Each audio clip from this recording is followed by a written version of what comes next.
Ghosts in Us contains serious and sometimes disturbing events and is not suitable for all audiences. Viewer discretion is advised. My name is Blaine Rezach. And in my short time as a paranormal investigator, I've seen some unexplainable things. The hell was that? I don't feel comfortable from over there. While I love experiencing stuff for myself during investigations, what I'm most interested in is hearing other people's experiences. In this podcast, you'll join me listening to these stories firsthand because this is Ghosts in Us. Hello, everybody, and welcome to the first episode of the Ghosts in Us podcast. As you heard in the intro, my name is Blaine Rezach, and I am one of the two lead investigators on the Ghosts in Us team. With me today, I have my very first guest, Gavin Annette, one of my very close friends. When I pitched this idea to him, I said, this is my idea for a podcast. I want to talk to people because one of my favorite things to do before an investigation is always I want to hear what other people experience. I love hearing other people's ghost stories because through the dawn of time, people have always told ghost stories. And whether you believe in the paranormal or believe in another afterlife or not, stories aren't always made up. They always come from some type of inspiration. So something, in my opinion, had to have happened to somebody for this story to be told. And that's why I got into the paranormal field, if you will. And it's just one of my favorite things to talk about. So I wanted to do a show where I literally sit people down, whether it be via Zoom or via in person, like I have Gavin here.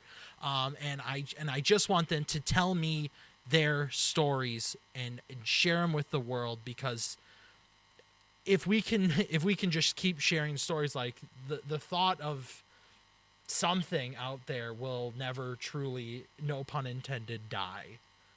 And I just really enjoy that aspect. So Gavin, you told me you have a story, and I was genuinely interested, but I was like, don't tell me right away in person because I want my reactions to be genuine. So what happened? What happened to you? Oh God. I mean, actually, I suppose I have to start with where to begin. And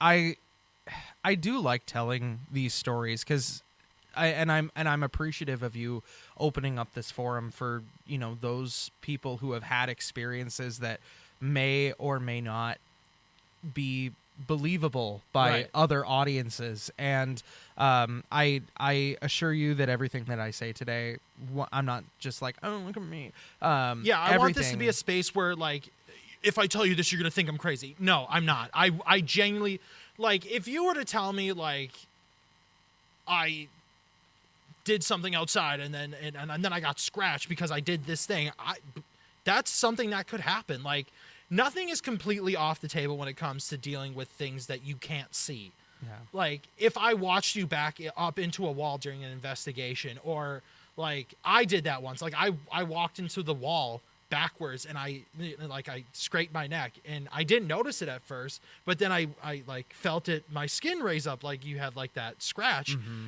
And I was like, oh, it's probably because I backed into the wall. Like, you can debunk things, that's perfectly okay.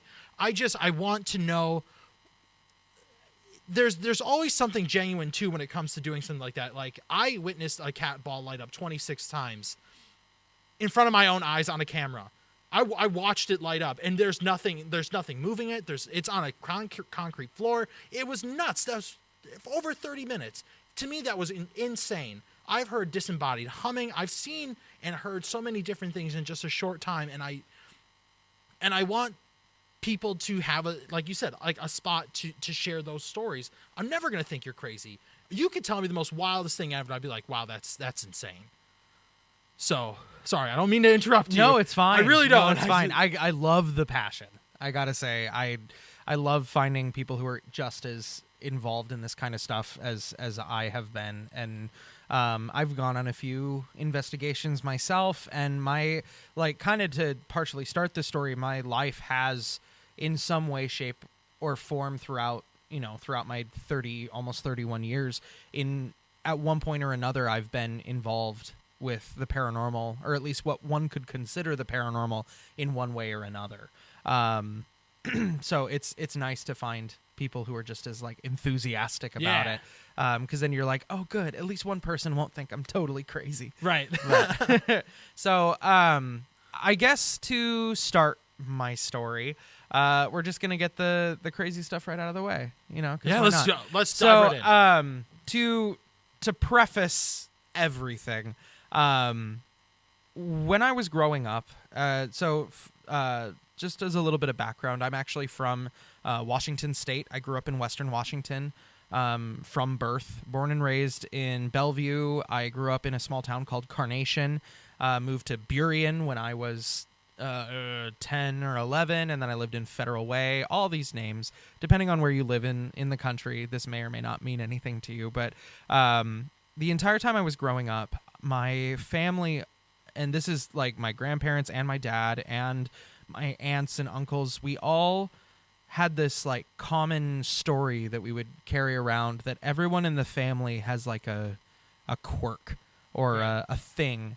And it's been proven to, or I suppose one could say proven to myself and to my family multiple times, whether it's some form of clairvoyance or some form of healing ability.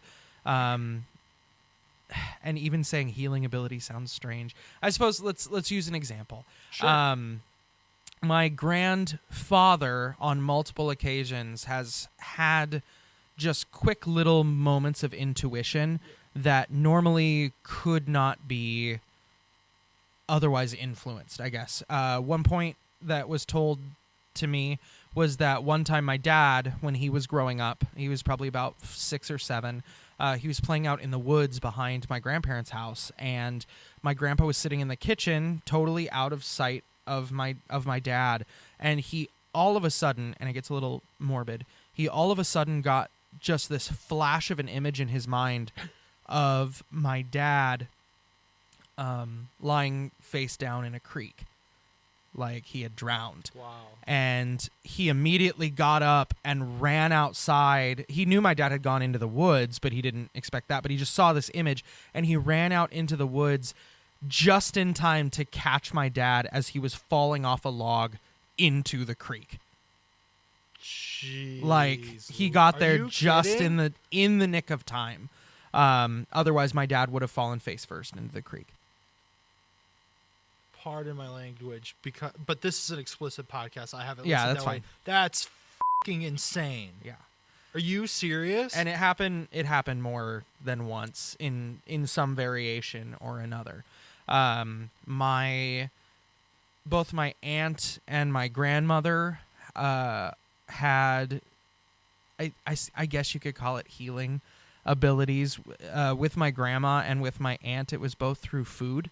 For some reason, they could make things like if and it would be just innocuous things, like it would be chicken noodle soup or it would be something, but it, like, if someone was super sick, they would be better like the next day, completely no symptoms or anything, just by eating whatever food. Or if if they were injured somewhere, like I remember my dad, again, it was for my dad, at one point he actually got like a bruise on his arm from playing outside, and my grandmother made like this herbal thing, and the next day the bruise was completely gone. It had there was no damage whatsoever. Just strange things like that. That's not. Did they go into the medical field at all? No, not at all. They should have, I think. Actually, my aunt was a nurse until a few years ago. She was or at least a nurse's assistant. She worked at one of the local hospitals. But in that case, it wasn't anything like, oh, I'm gonna put like, penicillin or something in there. I don't know what. It was food. It was just regular things that you would normally eat, but for some reason it had this like seemingly healing effect on our family. That's nuts. In my case, to get back to me, I, through various experiences, I discovered that I have prophetic dreams, and to the point where I remember the majority of my dreams because they have in one way, shape, or another come true in my waking life. And where I knew it was like for sure, there are two specific dreams that I had, but the one that like kind of was the nail in the coffin for my realization. When I was still in high school, there was a classmate of mine that I never really talked to him. Like we were very much in different social circles, and we just shared a few of the same classes. But there was one night where I had this very involved, weird dream. I remember I was wandering through the woods and I came upon this tower, and I knocked on the door, and I had the sense that I was just lost in the woods. And so I knocked on this door, and these two monk-like men opened the door, and they're like, "Oh, you're lost. Come stay with us for the evening." So they gave me a bed to sleep in, and I laid down, and I kind of fell into a dream within a dream where I'm back in the forest, and something was chasing me, or something was hunting me. I could feel it. Like, and I was, for some reason, I was standing in the forest with a shotgun. Like I had a double barrel shotgun in my hand, and I was like looking around like, it's coming. And all of a sudden my vision switched to the eyes of this creature, whatever it was, or this thing. And it was very cinematic, where it was like all in reds. Everything was in reds, and it was flying. Like it was zooming through the woods towards me. I could see myself in its eyes. And as it's about to hit me, I turn and I raise the gun and I fire. And the gun blast actually woke me up out of this like inner dream into the main one. And as I'm waking up, I get this distinct feeling that someone is standing at the foot of this bed that the monks had given me. Like I could feel this presence, and I could hear this like buzzing, like an electrical charge was building. And so I turn on the light next to the bed, and there is a man standing at the foot of the bed, and he is like, I remember he could have been shorter, but he seemed like 7 or 8 feet tall, skeletally thin, and his skin was like this grayish brown kind of color. It was almost like he was covered in ash, and he had no hair whatsoever, and all he was wearing was a pair of these like tattered brown pants. And he started to speak, and he only said a few words, but his voice was in this very electronic monotone, like it was coming through a voice modulator, but it was deafening. And all he said was, and I'm gonna keep the person's name anonymous, but he said, "Tell this person he is in danger."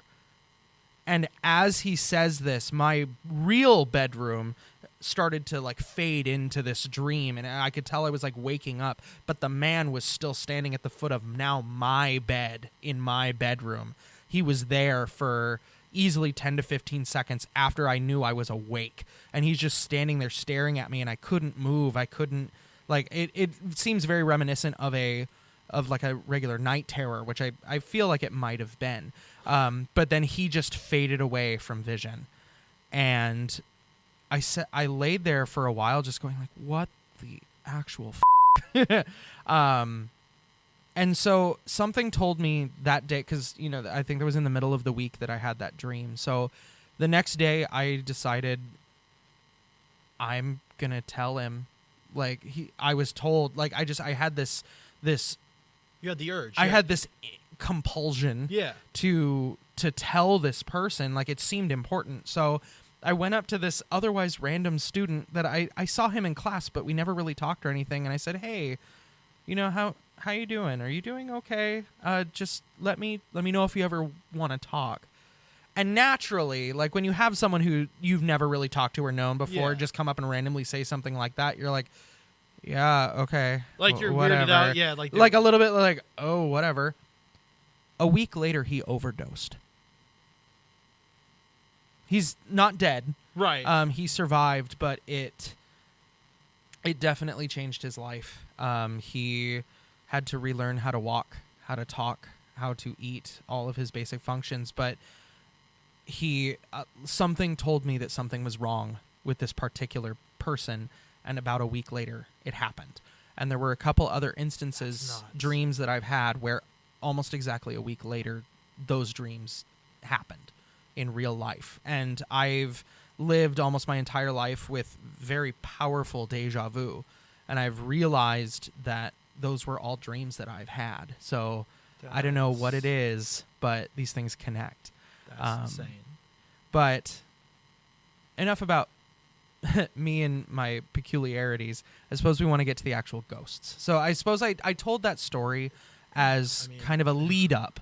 Right. To... I mean, hey man, this is all. I know. This is the stuff I love hearing. Like any little thing can really lead to something. Because I mean, I was telling you this the other day because I'm in one of your shows at a theater company that we go to and that we offer and are at.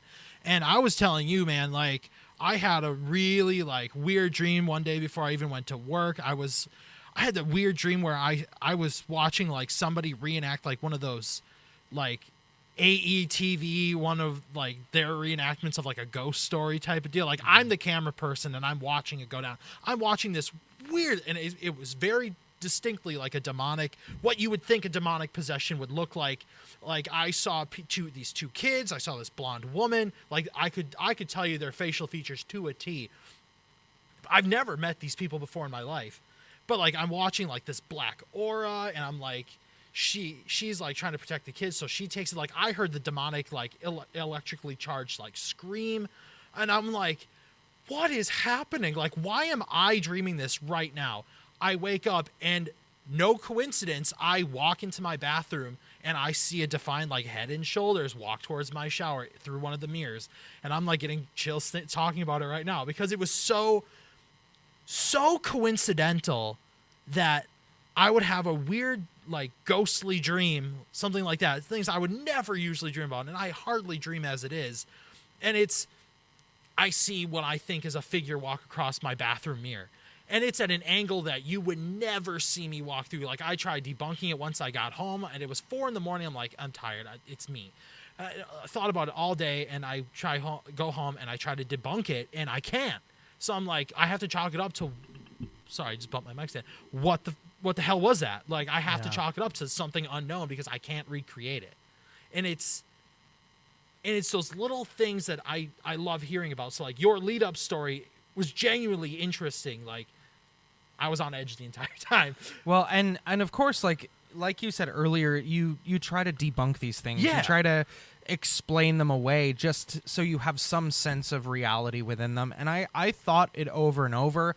And, you know, psychologists say that whether we're aware of it or not, sometimes we are in tune with the people around us, whether we, you know, have interactions with them or not.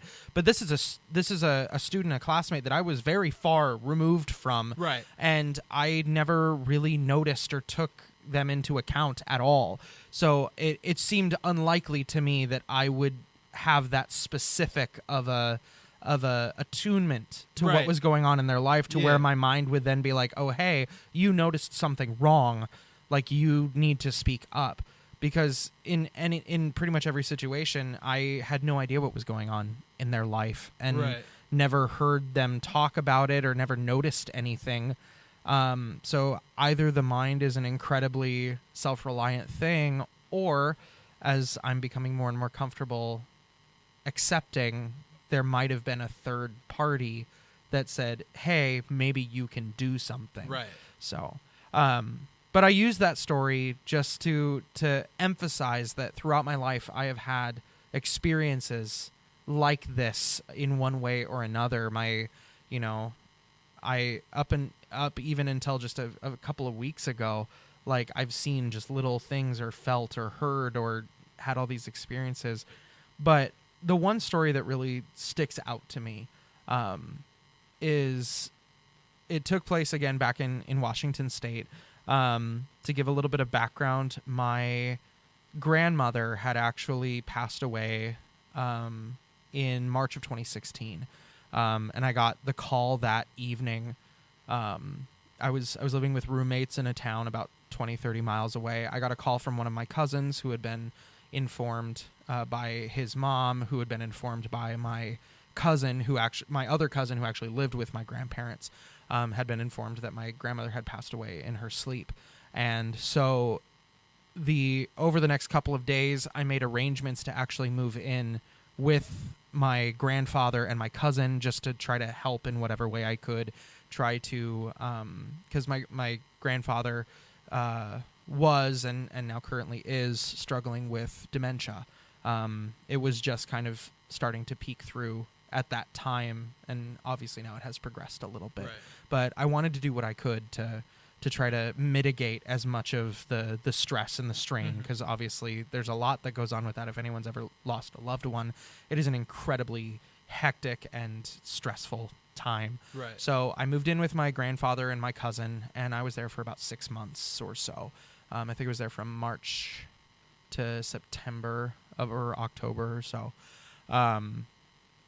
And there was one evening where my cousin and I were just kind of hanging out. And admittedly, we were drinking quite a bit. We just decided, I think it was a Thursday or Friday night, and we were just like, screw it.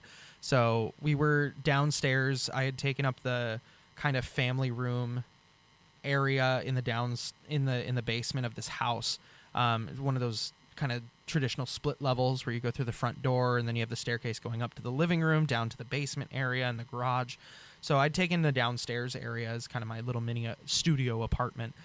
And so we're sitting outside, just having drinks and kind of talking. And we decided to go upstairs. We needed to check on my grandfather, who had gone to sleep probably about an hour or two beforehand. Just go check on him, and we were kind of hungry. So we went upstairs, and we hadn't turned on any lights. We were both, I grew up in that house, so I was familiar. I could probably find my way around there if I went blind the following day.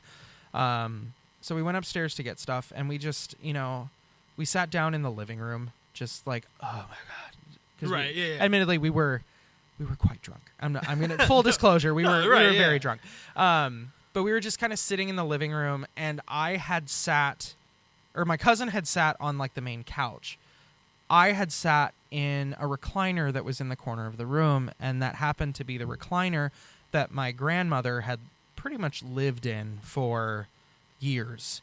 Before she passed away, she developed pulmonary fibrosis, and it ravaged her, and the doctors had her on so many different medications to try to mitigate it that it kind of it sent her into just this alternate state of consciousness. It was very, very difficult to see her in that way, but she basically lived in that chair for years before she passed. And for some reason, and normally I avoided that chair. I was at the time still having some problems coming to terms with her passing and with kind of the lead up to it, and right. I had, I guess, this superstitious almost kind of aversion to sitting in that chair. It was either like a memorial kind of thing, or there were just vibes with the chair. But on this night in particular, I said, fuck it. So I sat down in the chair, and my cousin is over in the couch, and we're just kind of sitting there, kind of letting things settle. And it was almost completely dark in the living room, but there was a street light directly outside of this window, so you could see a little bit, just very barely. And as I'm kind of glancing around the room, I was just kind of scanning around, and right next to the living room is the dining room, and in the corner of the dining room was this like old grandfather clock that my grandfather had gotten years and years ago. And as my eyes traveled over to the clock, it's kind of hard to explain, and it's something I think about often. But I look over at the clock, and there is the very distinct shape of a man wearing a hat, almost like he is like standing next to and kind of behind the clock, right, staring directly at me. And I could see the outline. There was nothing over in that corner besides the clock that could have made that shape on the wall itself. Just you describing that sounds the just light. terrifying. There was nothing So- between the light and the clock that would make that kind of silhouette. Right, yeah. It was a very clear, very distinct shape of a man standing in the corner next to the clock. That's so terrifying. And it was completely involuntary, but I started crying. I hadn't felt any. There was a fear there, but it wasn't like, it was more of like that initial like, what the hell is that? Right. But as I'm saying, what the hell is that? I just start crying. Just unbidden tears are coming out of my eyes. And I'm like locked into this chair because the man is staring at me. I couldn't see his face. I couldn't see his features, but I could tell that his eyes were locked on me. Right. And I, without breaking line of vision with it, I asked my cousin, I was like, I need you to come sit in this chair and tell me what you see. And I got up and I kept looking in the corner and it was still there. And he didn't seem to notice any. He was looking over where I was looking. He didn't seem to see anything, but we switched places. And as soon as he sat down and looked where I was looking, the same exact thing happened to him. He started crying, and he, without any prompting, he said, "Is there a man in the corner next to the clock?" And I said, "You see it too." And he actually sat in the chair longer than I did. Like, I don't think he could move. And I even a couple times was like, "We need to go. Let's go." I had this distinct feeling like, You need to get out. You need to. not that it was danger, but just that whoever this figure was wanted to be alone. Right. It's still scary. Like though. it almost kind of had the distinct feeling like we'd intruded upon his time. Yeah. Like it was his time to be in the area and we'd kind of interrupted. So it wasn't like an anger, but it was more of like a, could you please go away? Right. But just that sudden burst of emotion that came from it, there was so much. It was not only that slight annoyance, but it was like we interrupted something very private, and there was a sorrow there. There was and I think that's why I started crying, because there was just this overwhelming sense of like mourning. And so I finally got my cousin out of the chair and we went back downstairs and finished the bottle we were working on. But ever since then, I could tell that we both kept looking in that corner. We never saw this figure again, but we always kind of felt that vibe. Right. Like something was lurking in that corner. And the house itself, there were just vibes in there. I would hear things going up and down the stairs. I would swear that I saw someone going down the hallway when I knew I was the only person at home. It was a very active space. Right. And granted, so many of my family had come in and out of that house, but my grandmother was the only one that actually passed away in the house.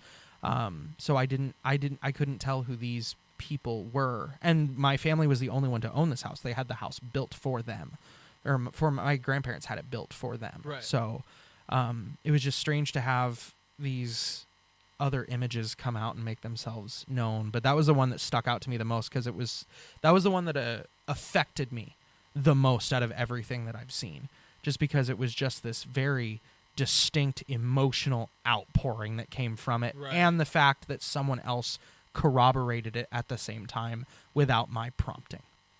That's nuts, dude. It was a lot. I can imagine. Jeez. So I think one question that I really want to ask you now is, but before everything, would have you considered yourself a believer of the paranormal before any of that? I like to consider myself skeptically optimistic. Okay. Where I'm willing to accept it because it hasn't been totally proven wrong to me yet. I still try to do the debunking. I still try to make sure could this be explained in any rational, logical, physical way. But I do have that hope that there's something else, or not that hope necessarily, but I have that openness or that willingness to say, hey, it hasn't been proven, fake or false to me quite yet. There's not incontrovertible proof that ghosts or spirits or things do or do not exist. And I feel like the experiences that I've had have kind of amplified that feeling. I was like, well, I don't know if there is evidence to say things aren't as they seem. you know. So I like to keep myself open, and I had, you know, most of growing up, I was open to the possibility of paranormal or supernatural, or I think they even call it like supernormal or something like that now. But you know, those otherworldly influences, I didn't outright say no, they can't exist. Well, I just want to say a big thank you to be on the show as my first guest, because that's insane. Like, you're describing a thing to me, and I literally felt the chills down my spine. You describing just the ashy dude, like, that sounds so terrifying. And I think I was about 14 or 15 when I had that dream. That's even scarier to Yes. have it as like an early teenager. That's nuts. Can't say I've ever had something like that happen. I've personally never seen anything that vivid. Like, yeah, I just described like the dream earlier, but like I never saw like what was causing it. It was just like I said, like it was a weird black mist in mine, and it's just, I just chalked it up to maybe I'm just watching too much TV. But having that coincidence afterwards of seeing the person walk in my mirror, and I've seen people, I've heard like talking through a wall, and as soon as you like try to listen for it, like make out words that you can't hear it anymore. But once you stop, you hear it again, and it's that weird stuff where you're just like, maybe it could have just been my imagination, but your story is just having another person experience it, and having people like being able to say, yes, I saw it, another person saw it, we both had the same reaction. You to me, you can't explain that. Like, there's no words that can be put into like scientifically disprove that it's not something else. And that's what I love hearing. So again, thank you so much for being on the show. I'm going to wrap it up here. If you want to follow us, you can listen to us on Apple Podcasts, on Spotify. You can subscribe to our YouTube page. This podcast is going to be going up there. As you can see, this is a video feed. I have a couple cameras set up, so that's nice. And you can follow us on social media. We have a TikTok, we have Instagram, we have Twitter. Everything is at Ghosts and Us. I have our first filmed investigation up there. It just got uploaded as of recording this like a couple days ago, almost a week now, where my team and I investigated the Holy Trinity Convent house in Jericho, Wisconsin.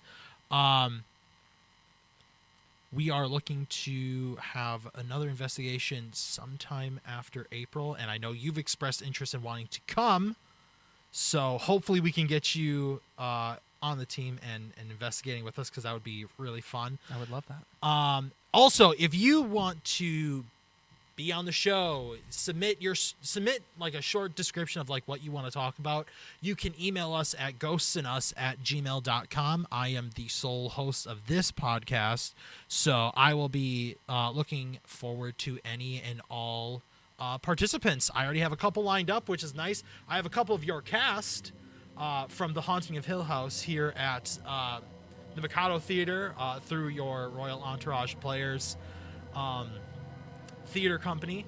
A couple of your cast said they had some experiences, so I'm looking forward to talking to them.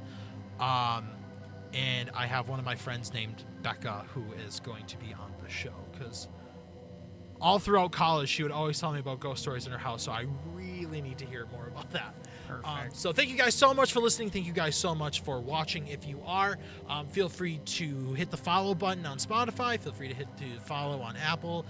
Leave a 5-star review if you would. That'd be greatly appreciated. That helps us get this show out to more people.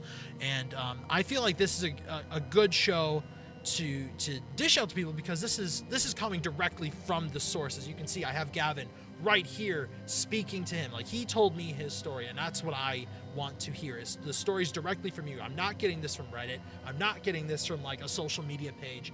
Directly from, dare I say, the horse's mouth. I mean, like, I can't get any more real than this. So again, follow, leave a review if you would. It'd be greatly appreciated. And make sure you subscribe to our YouTube page and follow us on any and all links that I have. I have a link tree, so you can just click on that and you will be directed.